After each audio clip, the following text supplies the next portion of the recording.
Let me start with a picture that might hit a little too close to home. Here's a paradox most people never see coming. Two apartments, same block, same rent. One is overflowing with stuff, and the person who lives there is 2 paychecks from crisis. The other is calm, functional, and its occupant sleeps easy with 18 months of savings. This isn't a story about income. It's a story about what your possessions actually cost you. Everything you own costs money twice. Calculate cost per use before any purchase. If you're someone who wants to understand how to build wealth, make sure you hit the subscribe button and give this video a thumbs up. Thank you. Those 2 lines change how you shop, how you save, and how you think about freedom. Below, I'll unpack the idea, explain the 10 practical rules that make the difference, and give you a simple plan you can start today. The hidden bill. Why stuff keeps charging you. When you buy something, you usually think about the sticker price. That's the obvious cost. But there's a second, quieter bill that keeps arriving. The cost of storing, maintaining, insuring, worrying about, and ultimately replacing that item. Plus, the opportunity cost of the money you could have invested instead. That second bill shows up as space. The square footage your stuff occupies has an implicit annual cost. Maintenance, repairs, cleaning, winterization, and upkeep. Mental load, the attention and stress of managing clutter. Opportunity cost, the growth you miss when money is tied up in possessions. Once you start counting both bills, many purchases look very different. 10 rules that turn clutter into cash and stress into options.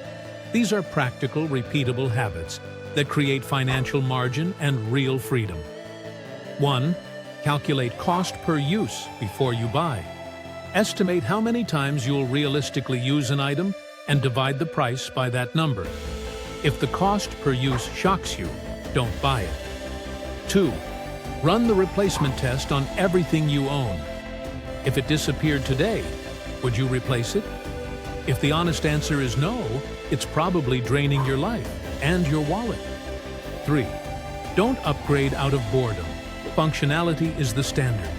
Newer doesn't mean better for your life. It often means poorer future options. 4. Make spending hard and saving easy. Remove stored payment info, delete shopping apps, set a 24-hour waiting rule for non-essentials, and automate transfers to savings and investments the moment you're paid. 5. Count your possessions regularly. Awareness prevents accumulation. Most people underestimate how much they own. Set category limits and enforce them. 6. Rent or borrow before you buy. Test hobbies and one-time interests. Renting reveals whether the passion is real and what gear you actually need. 7. Account for the lifestyle multiplier. Big purchases often trigger many supporting expenses. Count the whole ecosystem before you commit. 8. Define enough before your income rises. Decide in advance what level of home, car, and wardrobe satisfies you. Let raises flow to savings, not to bigger bills. 9. Measure wealth by optionality, not accumulation. Real wealth is the ability to choose, to quit a job, take time off, move, or start something new. Liquid resources buy choices, stuff buys obligation. 10. Declutter in cycles, not in a single purge. Small, regular reviews beat a yearly panic cleanup. Remove a few items each week, and accumulation never becomes overwhelming. The psychology behind the rules. Minimalism isn't about deprivation. It's about clarity. When your savings account is healthy, the urge to buy fades. Security replaces the need to signal status with stuff. Visual clutter raises stress and reduces focus. Financial clutter reduces optionality. Both are corrosive. The rules above are designed to change your environment and your habits so that the right choices become the easy choices. Willpower is finite.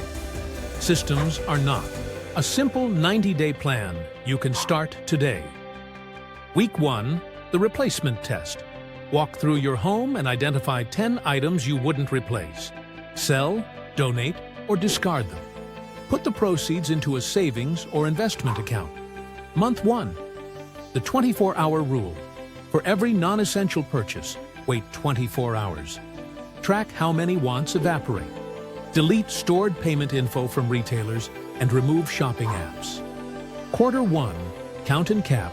Count 3 categories: clothing, kitchen tools, and media.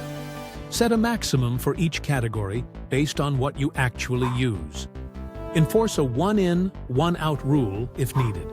Stick to these small habits and watch the gap between your income and your lifestyle become a wealth engine instead of a treadmill. Quick examples that make the math real. A treadmill that sits unused costs you implicit rent for the space it occupies, plus maintenance and the mental cost of seeing it every day. That's money you could have invested.